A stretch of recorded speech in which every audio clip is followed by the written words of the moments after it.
ఉమాబాల చుండూరు తమ పనిమనిషి అనంతకి 3 రోజులుగా జ్వరం అని హాస్పిటల్లో ఉందని తెలిసిన నందిత ఆఫీస్ నుండి 1 గంట ముందుగా పర్మిషన్ తీసుకుని డైరెక్ట్గా అనంత ఉన్న హాస్పిటల్కి వెళ్ళింది. అది గవర్నమెంట్ హాస్పిటల్. అక్కడ డాక్టర్తో మాట్లాడితే వైరల్ ఫీవర్ అని 2 రోజులు ఉంచి పంపించేస్తానని చెప్పింది. రెస్ట్ తీసుకోమని చేతిలో 2 వేలు పెట్టి వచ్చేస్తుంటే ఆ జనరల్ వార్డులో ఒక బెడ్ మీద ఎవరో ఒక పెద్దాయన, పక్కన కుర్చీలో ఇంకొక ఆమె, అతని భార్య కావచ్చు, కూర్చుని ఉండటం చూసి చటుక్కున ఆగిపోయింది. ఎక్కడో చూసినట్టు అనిపించడంతో వాళ్లకి తను కనపడకుండా తను వాళ్లని బాగా గమనించి గుర్తుపట్టింది. ఒక్కసారిగా ఉలిక్కిపడింది. వాళ్లేనా అని అనుకుంది తనలో తనే. వాళ్లే. తను వాళ్లని ఎలా మరచిపోతుంది? ఒక్క క్షణం నందిత తనకేమీ పట్టనట్టు అక్కడ నుండి వెళ్ళిపోదామనుకున్నా మనసు ఒప్పుకోలేదు. ఆగి అక్కడున్న నర్సుని అడిగింది వాళ్ల గురించి. నర్సు చెప్పింది, 3 రోజుల క్రితం ఒకతను వాళ్ల కొడుకనుకుంటా అతన్ని ఇక్కడ చేర్చి మళ్లీ వస్తానని వెళ్లాడు. ఈ పెద్దాయనకు శ్వాస తీసుకోవడంలో ఇబ్బంది ఉంది. దగ్గు కూడా వస్తోంది. మందులు ఇచ్చి తగ్గు ముఖం పట్టాక ఇంటికి వెళ్ళిపొమ్మన్నారు. వాళ్లు కొడుకు కోసం ఎదురుచూస్తున్నారు అని చెప్పింది. నందిత వాళ్లకు తెలియకుండా వాళ్ల ఫోటోని తన మొబైల్లో తీసుకుని ఇంటికి వెళ్ళిపోయింది. ఆటోలో కూర్చుందిగాని ఒకటే ఆలోచనలు బాధ చుట్టుముట్టాయి. 25 ఏళ్లు అయ్యుంటుందేమో వాళ్లని చూసి. తన జీవితంలో మళ్లీ ఎదురవుతారనుకోలేదు.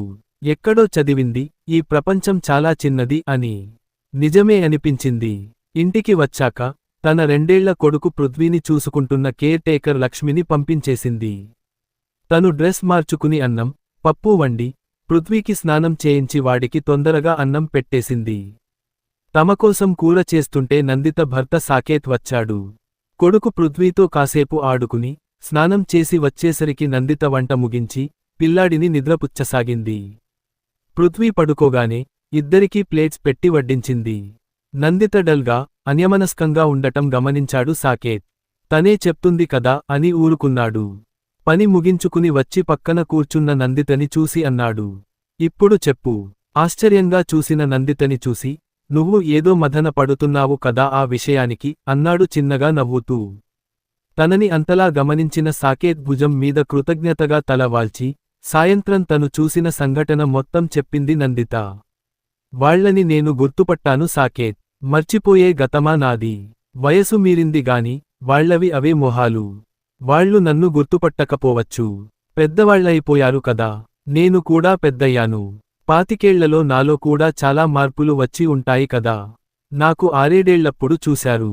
ఇప్పుడు నాకు 30 ఏళ్లు. గతాన్ని మరచిపోవాలంటారు. వర్తమానంలోనే జీవించాలంటారు.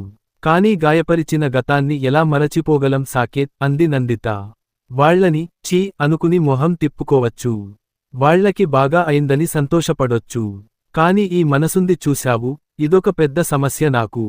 ఎక్కడో వాళ్ల పట్ల జాలి వేస్తోంది. వాళ్లని చెడామడా తిట్టాలని అనిపిస్తోంది. వాళ్లని అలా అనాథల్లా చూస్తుంటే బాధగా కూడా ఉంది.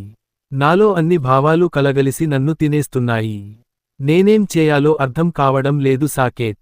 నువ్వే చెప్పు అంటూ బాధపడింది. అప్పుడన్నాడు సాకేత్, నిజమే, నీ బాధ అర్థం అయింది నాకు. ఒక పని చేద్దాం. నేను రేపొద్దున హాస్పిటల్కి వెళ్ళి ఎలాగో వాళ్లని మనింటికి తీసుకుని వస్తాను. మనం కొన్ని రోజులు ఉంచుకుందాం. తర్వాత ఏం చేయాలో నిర్ణయిద్దాం. వాళ్లబ్బాయి వస్తే చూద్దాం. నీకు నచ్చినట్టు నీకు మనశ్శాంతి ఉండేటట్టు చేద్దాం. అది ఏదైనా.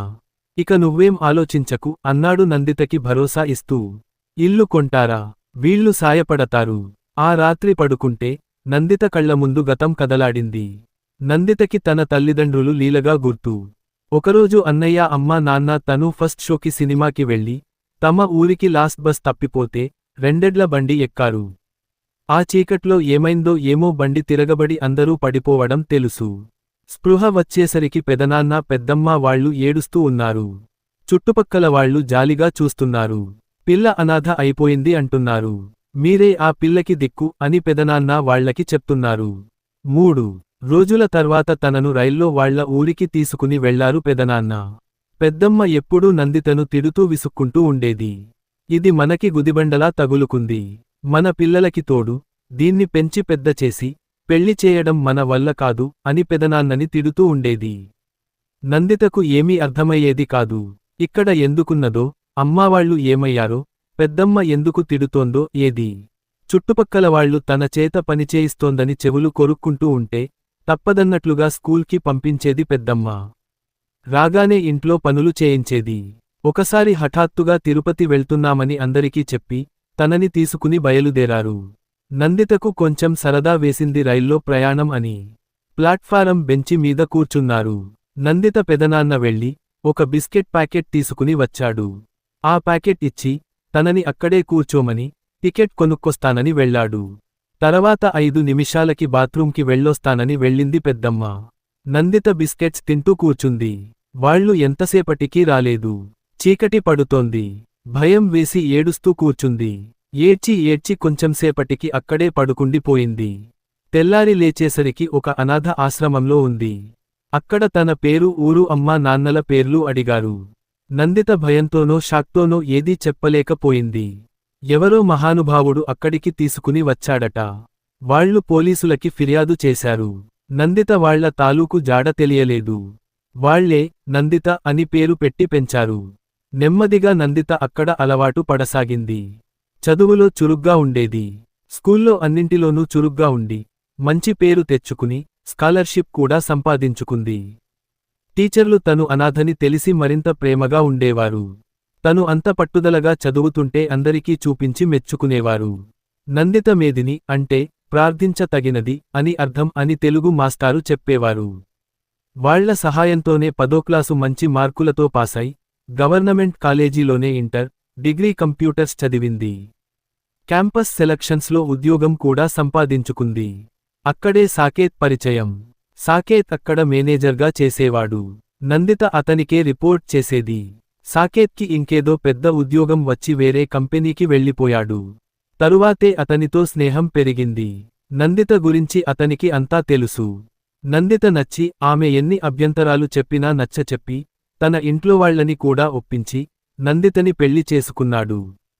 తర్వాత నందిత సంతోషంగానే ఉంది. మంచి ఏరియాలో సొంత ఫ్లాట్, కారు అమర్చుకున్నారు. ఒక అబ్బాయి పృథ్వీ.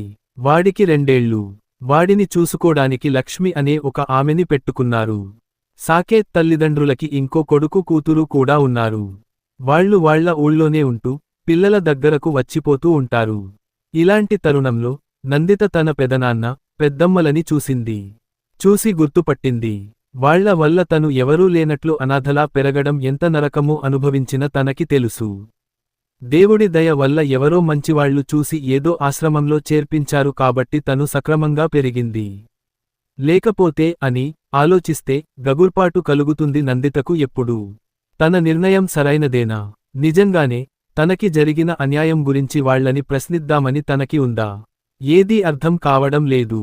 సరే చూద్దాం అని బలవంతంగా నిద్రకి ఉపక్రమించింది. మర్నాడు సాకేత్ తను లేట్గా ఆఫీస్కి వెళతానన్నాడు. నందిత ఆ రోజు సెలవు పెట్టింది. సాకేత్ హాస్పిటల్కు వెళ్లి తన కారులో వాళ్లని తీసుకుని వచ్చాడు. వాళ్లు ఇంత చక్కని ఇంట్లోకి తమని తీసుకుని వచ్చిన సాకేత్ని ఆశ్చర్యంగా చూశారు. వాళ్లని కూర్చోమని, వీళ్లే నా స్నేహితుడి తల్లిదండ్రులు. నేను చెప్పాను కదా, వీళ్లబ్బాయి రాంప్రసాద్ నాకు స్నేహితుడు. మేం కొన్నాళ్లు ఆ ఊళ్ళో ఉండి నాన్నగారికి ట్రాన్స్ఫర్ అవడంతో అక్కడ నుండి వచ్చేశాం. నాకు అతనికి స్నేహం కొనసాగుతోంది. నిన్ననే నాకు ఫోన్ చేసి చెప్పాడు, కొంచెం బిజీగా ఉన్నాను, ఒక 4 రోజుల్లో వచ్చి అమ్మా నాన్నలను తీసుకుని వెడతాను. అంతవరకు నీ దగ్గర ఉంచుకో అని. హాస్పిటల్ వాళ్లకి నా అడ్రస్, ఆధార్ కార్డు చూపించి, నా ఫోన్ నంబర్ ఇచ్చి, వీళ్లని తీసుకుని వచ్చాను. వీళ్లు కూడా చాలా మొహమాట పడిపోయారు అన్నాడు నందితతో. నందిత అయ్యో, మీరు మీ అబ్బాయి ఇల్లనుకునే ఉండండి. నాకస్సలు ఇబ్బంది లేదు అంది వాళ్లకి మంచినీళ్లు ఇస్తూ. సాకేత్ ఆఫీసుకి వెళ్ళిపోయాడు. వాళ్లకి స్నానానికి ఏర్పాటు చేసి, వాళ్లు ఫ్రెష్ అయ్యాక టిఫిన్ పెట్టి కాఫీ ఇచ్చింది. వాళ్లు ఉండే రూమ్ చూపించింది. వాళ్ల బట్టల్ని వాషింగ్ మెషీన్లో వేసి ఉతికించింది తాత్కాలికంగా పెట్టుకున్న పనిమనిషితో. పృథ్వీ కొత్త వాళ్లని చూసి, భయపడి వాళ్ల దగ్గరికి వెళ్లలేదు. వాళ్లు విశ్రాంతి తీసుకుంటుంటే వంట చేసింది. తిన్నాక టీవీ పెట్టింది. కాసేపు కబుర్లు చెప్పింది. సాకేత్ ఆఫీస్ నుండి వచ్చి, వాళ్లతో చాలాసేపు మాట్లాడాడు. అందరూ కలిసి భోజనాలు చేశారు. ఆ రోజు రాత్రి సాకేత్ని అడిగింది, వాళ్లు నీ మాటలు నమ్మారా అని. వాళ్ళకి పాపం అక్కడ నుండి వచ్చేయాలని ఉంది. కాకపోయినా అక్కడ ఇంక వాళ్ళని ఉంచుకోరు. అక్కడ జాయిన్ చేసినప్పటి వివరాలు చూశాను. ఇచ్చిన ఫోన్ నంబర్కి ఫోన్ చేస్తే రాంగ్ నంబర్ అని వస్తోంది. కావాలని తప్పు నంబర్ ఇచ్చి ఉంటారేమో. నేను ఏదో కథ చెప్పి హాస్పిటల్ వాళ్ళని వీళ్ళని ఒప్పించాను. అది గవర్నమెంట్ జనరల్ హాస్పిటల్ కాబట్టి నన్ను నా తీరును చూసి పంపించి ఉండొచ్చు. పైగా వీళ్ళు వృద్ధులు కదా, అనుమానం వచ్చి ఉండదు. నా డీటెయిల్స్ అన్నీ తీసుకున్నారు. ఫోన్ నంబర్కి రింగ్ చేసి చెక్ చేసుకున్నారు కరెక్టా కాదా అని చెప్పాడు సాకేత్. తల్లిదండ్రుల్ని అలా వదిలేయడం ఎంత అన్యాయం. కానీ వాళ్ళు నీ విషయంలో అలాగే చేశారు కదా. మనం చేసిన తప్పుల ఫలితాలు ఎప్పుడో కాదు ఈ జన్మలోనే అనుభవిస్తాం అనేది నిజం అన్నాడు సాకేత్. నందిత మాట్లాడలేదు. ఆలోచిస్తూ ఉండిపోయింది. మర్నాడు తను ఆఫీస్కి వెళ్లాలని ఇంట్లో అన్ని ఏర్పాట్లు చేసి సాయంత్రం తొందరగా వచ్చేస్తానని చెప్పి వెళ్ళింది నందిత. ఇంట్లో ఏ అవసరం ఉన్నా బాబుని చూసుకుంటున్న లక్ష్మికి చెప్పమని తన ఫోన్ నంబర్ కూడా లక్ష్మి దగ్గర ఉందని చెప్పింది. మధ్యలో ఫోన్ చేసి వాళ్ళు భోజనం చేశారా లేదా అని కూడా కనుక్కుంది. లక్ష్మికి టీవీ పెట్టమని చెప్పింది. నందిత సాయంత్రం వచ్చేసరికి బాబూ లక్ష్మి హాల్లో ఉన్నారు. వాళ్ళు రూములో రెస్ట్ తీసుకుంటూ ఉండవచ్చని తను వెళ్లి ఫ్రెష్ అయి వచ్చింది. వచ్చాక వాళ్ళు ఏం చేస్తున్నారు అని అడిగింది లక్ష్మిని. వాళ్ళు వెళ్ళిపోయారు అని చెప్పింది లక్ష్మి. నందిత ఆశ్చర్యపోతూ ఉండగా ఒక మడత పెట్టిన పేపర్ తీసుకుని వచ్చి ఇచ్చింది. తను ఫోన్ చేస్తానన్నా మీకు తెలుసునని ఫోన్ చేయొద్దని చెప్పారంది. నందిత అయోమయంగానే ఆ ఉత్తరం తెరిచి చదివింది. అమ్మా సరు, మీ అమ్మా నాన్న అలానే పిలిచేవారు. నీ పేరు సరస్వతి. నువ్వు ఎంతో పెద్ద మనసుతో మమ్మల్ని మీ ఇంటికి తీసుకొచ్చావు. నిన్ను గుర్తుపట్టాం తల్లి. నీకు ఎవరోగాని చక్కటి పేరు పెట్టారు. నీ పైపెదవి మీద శనగగింజంత పుట్టుమచ్చ, అచ్చుగుద్దినట్టున్న మీ నాన్న పోలికలు మీ అమ్మలాగా పెద్ద జడ నువ్వెవరో చెప్పాయి. నిన్ను చూస్తుంటే మీ నాన్నని చూసినట్టే ఉంది మాకు. ఇప్పుడు ఎన్ని మాటలు చెప్పి ఏం లాభం? నీకు లోకంలో ఎవరూ చేయలేని అన్యాయం చేశాం మేము. నువ్వో గుదిబండ గా అనుకుని నువ్వేం అయిపోతావో అన్న ఆలోచన కూడా లేకుండా దుర్మార్గంగా నిన్ను వదిలించుకున్నాం. నిన్ను వదిలి ఇంటికెళ్ళి 4 రోజులు బుడిబుడి రాగాలు తీశాం. నువ్వెక్కడో తప్పిపోయావని ఎంత వెతికినా కనపడలేదని పోలీసులకి ఫిర్యాదు కూడా ఇచ్చామని అందరికీ చెప్పాం. కొన్నాళ్లు అందరూ ఆరా తీశారు. తర్వాత మాతో సహా అందరూ మర్చిపోయారు. వయసులో కన్ను మిన్ను కానక చేసిన పని వయసుమీరాక మమ్మల్ని సుఖంగా ఉండనివ్వలేదు. ఎంత తప్పు చేశామో అర్థం అయింది. నిజంగా 4 పిల్లల్ని పెంచిన మాకు నిన్ను పెంచడం కష్టం కాదు.